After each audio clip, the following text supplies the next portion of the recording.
አእምሮ ስልክን መመልከት እንደሚመኝ ሁሉ በተመሳሳይ ሰዓት መንገድ ማጥናትንም ወይም መስራትንም እንዲመኝ ማድረግ እንደሚቻል ብነግራችሁ ምን ትላላችሁ? የማይቻል ይመስላል አይደል? ግን እውነቱ ይህ ነው። አእምሯችሁ በእውነት በመካከላቸው ልዩነት አያውቅም። ማጥናት ወይም መስራት መውደድ እንዳለበት ሁሉ ማህበራዊ ሚዲያንም እንደሚወደው እንደዛ መሆን አለበት። አንድን ቋንቋ ብቻ ይረዳል። ይህም ዶፓሚን ይባላል። ዛሬ ዶፓሚንን እንዴት መቆጣጠር እንደሚቻል እናያለን። ይህ ቀላል ቴክኒክ ነው። አእምሮ እንዲለወጥና በእውነት ማጥናትን እንዲወድ ያደርገዋል። አእምሮ እንዲለወጥ በእውነትም ደግሞ መስራትን ማጥናትን እንዲወድ ያደርገዋል። ራስን በግፊት ማስገደድ ወይም ኃይል መጠቀምን አያካትም። ይህ ከአእምሮ ኬሚስትሪ ጋር መስራት ነው። የዶፓሚን ችግርን ለይተን ማወቅ አለብን።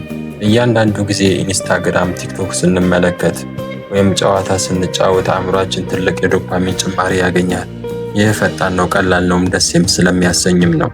ከዚያ ማጥናት ስትጀምሩ ወይም መስራት ስትጀምሩ አእምሮ ከነዚህ ነገሮች ጋር ያነጻጽራል እና ማጥናት ከነሱ ጋር ሲነጻጸር ወይም መስራት ከነሱ ጋር ሲነጻጸር ዝቅተኛ ዶፓሚን ይሰጣል።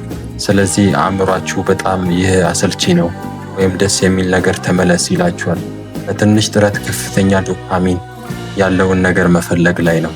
ነገር ግን ብዙ ሰዎች የማያውቁት ሚስጥር አለ። ዶፓሚን ስለ ደስታ ብቻ አይደለም፣ ስለ ተስፋና ስለሚደርሳችሁም ሽልማት ነው። እኛ የምንጠቀምበት ነገር ይህ ነው። ይህ ስልት በ3 ደረጃዎች ይሰራል። መከልከል ዲፕሪቪሽን፣ መዘጋጀት ፕሬሚንግ እና መጨመር አምፕሊፊኬሽን ይባላል። መከልከል ምንድን ነው? ከመስራታችሁ በፊት የዶፓሚን መጠናችሁን መቀነስ አለባችሁ። አንድ ነገር መስራት የምፈልጉት ለምሳሌ ማጥናታችሁ ወይም ከመስራታችሁ በፊት ያንን ነገር የዶፓሚንን መጠናችሁን መቀነስ አለባችሁ። በሶሻል ሚዲያ የሰበሰባችሁትን ወይም በተለያየ የነጣችሁትን ነገር መቀነስ አለባችሁ። ይህ ማለት 30 ደቂቃ ምንም አነሳሽ ነገር ሳትጠቀሙ መቆየት ነው። ስልክ የለም፣ ሙዚቃም የለም፣ ንግግርም ሳታደርጉ ዝምታ ብቻ ወይም ቀላል ጉዞ አድርጋችሁ ሀሳባችሁን መሰብሰብ ትችላላችሁ። አእምሯችሁ ይህን ይጠላል። አስቸጋሪ ሊሆን ይችላል፣ ግን ይህ ዋና ነጥብ የሚፈልገው ነው። የዶፓሚን እጥረት ትፈጥራላችሁ። አእምሯችሁ አነሳሽ ነገር መመኘት ይጀምራል። የዶፓሚን እጥረትን የምትፈጥሩት በፊት ባገኛችሁ በሶሻል ሚዲያ ላይ። ስለዚህ ለ30 ደቂቃ ምንም ሳታደርጉ ተቀመጡ። ይህ ምን ይባላል? መከልከል ወይም ዲፕሪቪሽን የምንለው ነው። ሁለተኛው መዘጋጀት ነው።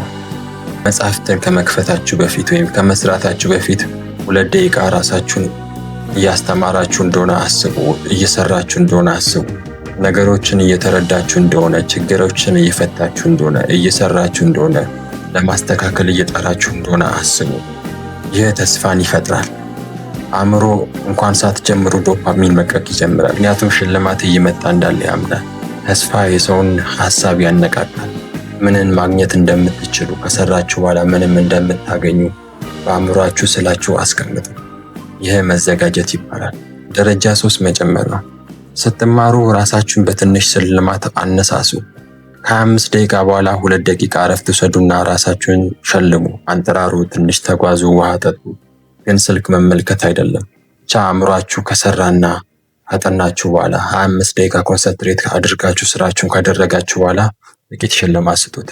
ውሃ መጠጣት፣ መንቀሳቀስ፣ የተለያየ ነገር ሊሆን ይችላል። ይህ መጨመር ይባላል። ዕለታዊ የዶፓሚን ስርዓትን ዛሬ ጀምረ ልንጠቀምበት የምትችሉት ቀላል ስርዓት ነው። ጠዋት ከእንቅልፋችሁ ስትነሱ ስልካችሁን አትንኩ። ይህ በጣም አስፈላጊ ነው። በመካከል ውሃ ጠጡ፣ አልጋችሁን አንጥፉ፣ አስተካክሉ። ከቻላችሁ ቀዝቃዛ ሻወር ውሰዱ። ዶፓሚናችሁን ዝቅ አድርጋችሁ ትጠብቃላችሁ። ከዚያ በኋላ ማጥናት ይበልጥ ደስ ይላችኋል፣ መስራት ይበልጥ ደስ ይላችኋል። ከእያንዳንዱ የተሳካ የስራና የመማር ክፍል በኋላ ራሳችሁን በትንሽ መንገድ አክብሩ። እጃችሁንም ከፍ አድርጋችሁ አንቀሳቅሱ። ይህ ምናልባት አስቂኝ ይመስላል፣ ግን አእምሯችሁ ማጥናትን ከስኬት ጋር እንዲያገናኝ ያስተምራል።